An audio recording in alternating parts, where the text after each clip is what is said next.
যখনই কোনো মুমিন মুসলমান কথা বলবে এই কথাটা সুন্দর হতে হবে। অসুন্দর কোনো কথা বলার জন্য আল্লাহ তাআলা নির্দেশ দেন নাই। আল্লাহ তাআলা রাসূল সাল্লাল্লাহু আলাইহি সাল্লামকে বলছেন, কুল্লি ইবাদি ইয়াকুলুল্লাতি হিয়া আহসান। হে রাসূল সাল্লাল্লাহু আলাইহি ওয়াসাল্লাম, আপনি মানুষদেরকে বলে দিন, আমার বান্দাদেরকে বলে দিন, যখন তারা কথা বলবে হিয়া আহসান, কথাটা যেন অতি সুন্দর করে বলে, অনেক সুন্দর করে যেন কথাটা বলে মানুষের সাথে। এটা কি আল্লাহ তাআলার নির্দেশ। মুসলিয়ান ইকরাম, কেউ যদি কারোর সাথে কোনো ভালো কথা বলে, আপনার সাথে ভালো একটা আচরণ করলো, আল্লাহ তাআলা বলছেন এই আচরণটা আপনি আবার তাকে সুন্দর করে, অনেক বেশি সুন্দর করে তাকে ফিরিয়ে দেন। আল্লাহ তাআলা শিক্ষা দিচ্ছেন, সূরা নিসাতে এসেছে, ওয়া ইযা হুইতুম বিতাহিয়া, কেউ যদি আপনাকে সালাম দেয়, কোনো সম্বোধন করে, আপনাকে দিয়েছে আসসালামু আলাইকুম ওয়া রাহমাতুল্লাহ, আল্লাহ তাআলা বলছেন কি ফাহাইয়ু বিআহসানা মিনহা, হে মানুষ তুমি এটার জবাবে আরো ভালো উত্তর দাও, ওয়া আলাইকুম আসসালাম ওয়া রাহমাতুল্লাহি ওয়া বারাকাতুহু, আপনাকে দিয়েছে সে আসসালামু আলাইকুম ওয়া রাহমাতুল্লাহ, আপনি আরো বাড়িয়ে দেন ওয়া আলাইকুম আসসালাম ওয়া রাহমাতুল্লাহি ওয়া বারাকাতুহু। এরপরে আরো আছে আউরুদ্দুহা, অথবা সে যেভাবে আপনাকে সালাম দিয়েছে সেভাবেই আপনি আবার ফিরিয়ে দেন। আল্লাহ তাআলার বান্দারা কেমন হবে, আল্লাহ তাআলার বান্দাদের গুণাগুণ কেমন হবে? সূরা ফুরকানে আল্লাহ বলছেন, ইবাদুর রহমান, দয়াময় মহান আল্লাহ তাআলা রহমানুর রহিমের বান্দারা কেমন হবে? ইবাদুর রহমান আল্লাযীনা ইয়ামশুনা আলাল আরদি হাওনা, তারা পৃথিবীর বুকে নম্রভাবে ভদ্রভাবে চলাফেরা করে, তাদের আচরণ ভদ্র, তাদের কথাবার্তা নম্র, তারা এমনভাবে চলাফেরা করে। ওয়াইজা খাতাবাহুমুল জাহিলুন, কোনো খারাপ লোক, মূর্খ লোক যদি তাদের সাথে তর্ক বিতর্ক করে, কালু সালামা, তারা সুন্দর কথা বলে, নিরাপদজনক কথা বলে তারা দূরে সরে যায়। মূর্খ লোকের সাথে আচরণ কথাবার্তা তারা আর বাড়ায় না। আপনি একটা মূর্খ লোকের সাথে, যে অ আ জানে না, আলিফ বা তা জানে না, এবিসি জানে না, কোরআন হাদিসের কিছু জানে না, লেখাপড়া জানে না, এমন কোনো লোকের সাথে যদি আপনি কথা বলেন, কোনো কারণে ঝগড়া করেন, সে আপনার মূল্য বুঝবে না। তখন উচিত হবে কি, তার সাথে আপনি এড়িয়ে তাকে আপনি কি করবেন, যে ঠিক আছে ভাই তোমার কথাটাই ঠিক, আমি চলে যাচ্ছি, এভাবে চলে আসবে। আমরা কি করি, আমরা আরো দাঁড়িয়ে থাকি। আর সে আমাকে কেন এই কথা বলল, সে আমাকে এই কথা বলতে পারে না। এই আচরণ দয়াময় রহমানুর রাহিম আল্লাহ তাআলার বান্দাদের আচরণ হতে পারে না। মুসলিয়ান ইকরাম, এই গেল কোরআনের কথা। হাদিসে আল্লাহ তাআলা কি বলছেন? হাদিসে রাসূল সাল্লাল্লাহু আলাইহি সাল্লাম, আল্লাহ তাআলা রাসূল সাল্লাল্লাহু আলাইহি সাল্লামকে কি শিক্ষা দিয়েছেন, উম্মতদেরকে কি শিক্ষা দিতে বলেছেন, রাসূল সাল্লাল্লাহু আলাইহি সাল্লাম আচরণ কিভাবে শিক্ষা দিয়েছেন?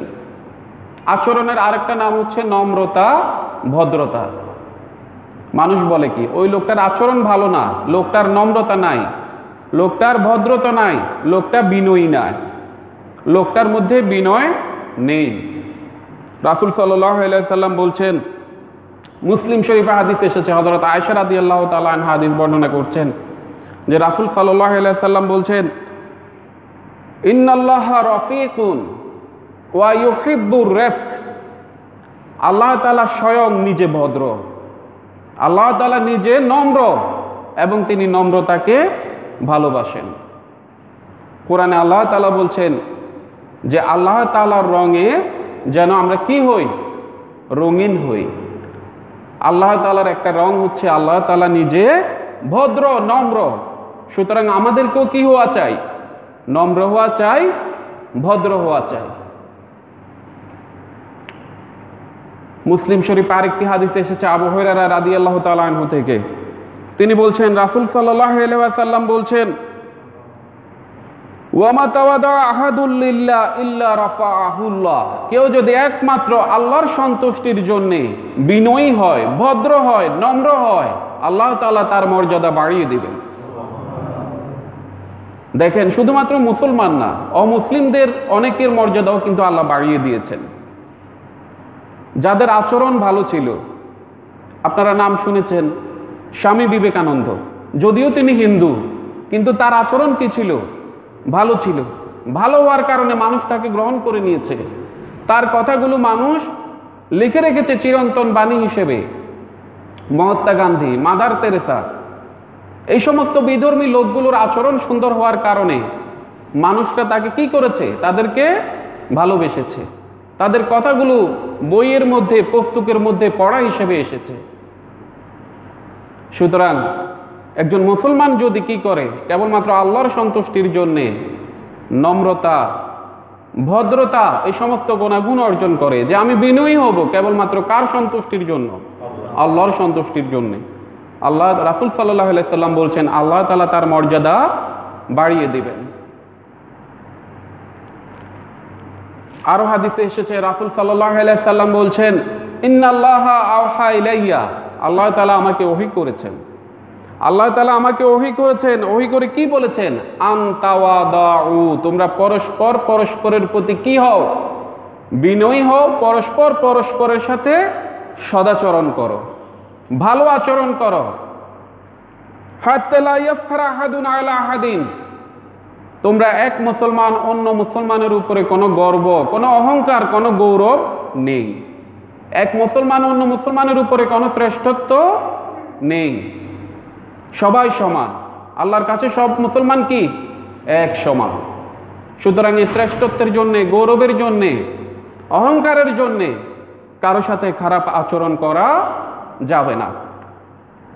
ওয়ালা ইয়াবগি আহাদুন আলা আহাদিন, এক মুসলমান অন্য মুসলমানের উপরে কখনো বাড়াবাড়ি করবে না। আমাদের মধ্যে অনেক বাড়াবাড়ি আছে, এই বাড়াবাড়ি নিষেধ। রাসূল সাল্লাল্লাহু আলাইহি সাল্লামকে আল্লাহ তাআলা ওহী করে নিষেধ করে দিয়েছেন, এই বাড়াবাড়ি করা যাবে না। আরেকটি হাদিসে বলা হচ্ছে, মুসলিম শরীফের হাদিস, রাসূল সাল্লাল্লাহু আলাইহি সাল্লাম বলেছেন মান ইউহরামুর রিফক, যার মধ্যে ভদ্রতা নাই, নম্রতা নাই, বিনয়ী ভাব নাই, ইউহরামুল খাইর, যাবতীয় যত ভালো কাজ আছে এই সমস্ত ভালো কিছু থেকে সে কি? মাহরুম। একটা লোকের মধ্যে সালাত আছে, সিয়াম আছে, হজ আছে, যাকাত আছে, নফল ইবাদত আছে, কিন্তু তার আচরণ ভালো না।